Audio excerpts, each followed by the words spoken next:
tout le monde, ici c'est Chris Iconic et vous regardez le 34e épisode du Lifestyle Décodeur. Bon, cette semaine on va parler de l'une des collaborations qui a le plus de sauce. Raw sauce. D'ailleurs, tellement de sauce que t'en as plein les doigts. Bon, ça commence bien cette affaire. La collaboration entre Off-White et Nike pour The 10, les 10 sneakers de chez Nike revisités par Virgil Abloh. Une collaboration qui impressionne aussi bien pour les sneakers proposés, il y en a quand même 10, que pour le marketing mis en place. Bon, à défaut de pas avoir pu m'en procurer, tant de connexions, je me suis dit que ce serait intéressant de disséquer cette collaboration et de voir tout ce qui a été fait autour en fait. Même si bon, j'aurais aimé te présenter l'une des paires de cette collection, mais c'est mort.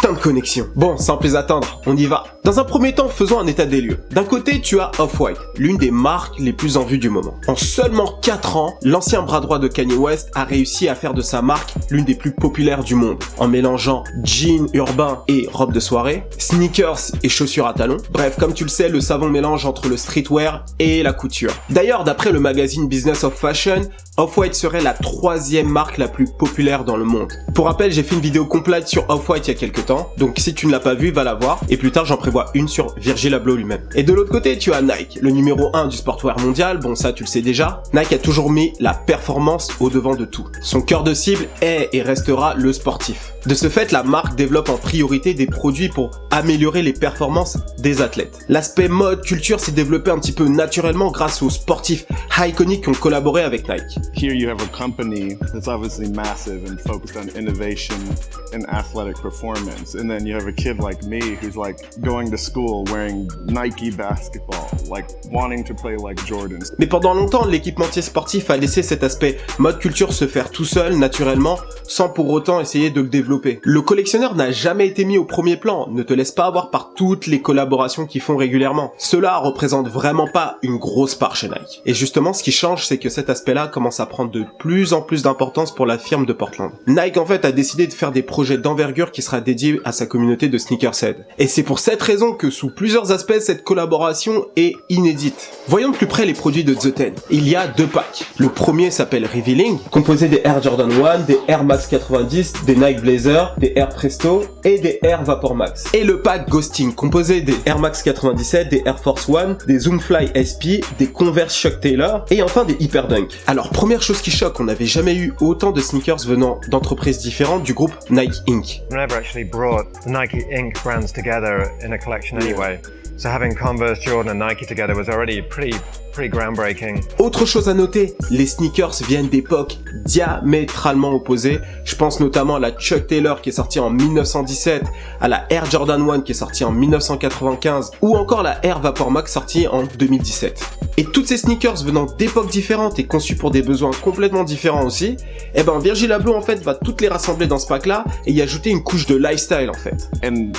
So I looked at this whole project as just being like sort of like passing the baton and sort of doing right by all that innovation, but sort of adding a lifestyle layer to it to say that these shoes are icons. Peu importe l'époque à laquelle ces sneakers ont été designés, Virgil Abloh a fait en sorte de faire comme si toutes ces sneakers étaient sorties la même année. Ces sneakers ont un côté futuriste, notamment pour le blanc translucide, tu vois, il y a un petit côté transparent, et en même temps, il y a un côté vintage, notamment lorsque tu regardes le swoosh, il y a un côté rafistolé, cousu, comme si c'était un petit peu, ancien, quoi. Les coutures qui ressortent, c'est censé donner cet effet-là, en tout cas. Ou encore, tu vois la semelle un petit peu jaunie sur la Presto, c'est d'ailleurs aussi le cas sur l'arrière de la Air Jordan 1. Tu vois, donc elles ont un goût de passé et de futur. Et bien sûr, on peut pas parler du design de ces sneakers sans parler des fameux mots mis entre guillemets, la marque de fabrique du créateur, hein. L'idée étant de mettre un petit peu d'ironie dans ses créations. Ouais, c'est vrai, en même temps, lorsque tu vois écrit lacets de chaussures sur les lacets de chaussures ou encore foam qui veut dire mousse sur la partie en mousse. Perso, quand je vois ça, j'ai l'impression qu'il veut se la jouer un petit peu art contemporain, tu vois. Le côté un petit peu branlette intellectuelle. Des fois ça passe, des fois ça passe pas. Bon, encore le Air, j'aime bien, mais tu vois, le Vulcanized, par exemple, sur la Chuck Taylor, ça passe pas avec moi. À voir comment la paire est plate et élancée, il aurait dû mettre piste de ski, entre guillemets. Mais bon, globalement, la collection est cool et je comprends l'engouement que ça peut susciter. La preuve, t'as essayé de les copes, mais t'as rien eu. Ta race, toi! Personnellement, ma préférée est la Air Jordan 1, mais je peux plus porter les Jordan 1, ça me fout des corps aux pieds. La communication pour cette collection, ça aussi c'était hyper intéressant. Comme beaucoup de collections très attendues, il fallait s'attendre à voir quelques photos teasées sur Instagram plusieurs mois avant le lancement de la collection. D'ailleurs, dans les paires teasées, il y en a certaines qui ne sont pas sorties. Je pense notamment à la Air Force One toute noire. Je la trouvais perso trop ordinaire et je trouve que c'est une bonne chose qu'elle soit pas sortie dans ce pack là. Sa communication sur Instagram était à la fois simple et ingénieuse. Via son compte perso et celui de Off-White, Virgil Abloh prend en photo lorsqu'il est en train de personnaliser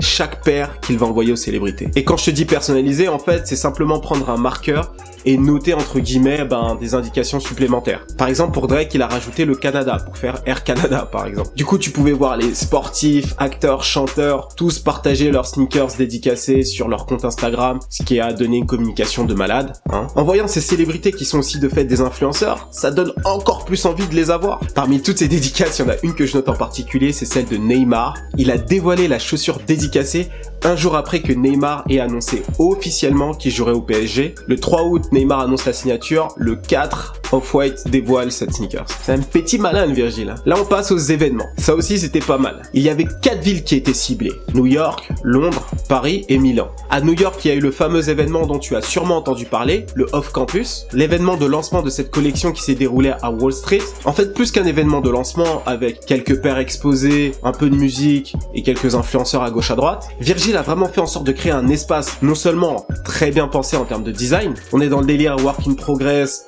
très art contemporain quoi, tu l'as bien compris, c'est son délire, mais en plus de ça, il a organisé de grandes conversations autour de la sneakers, de ce qu'elle représente culturellement, du branding, etc. Des designers, des sportifs, des chanteurs ont fait partie de la conversation avec Virgil Abloh, dont Aaron Preston, Tremaine Emory, Don C, Spike Lee, Eric Coston, Vince Staples, et en plus des performances de Sampha et Lil Uzi Vert.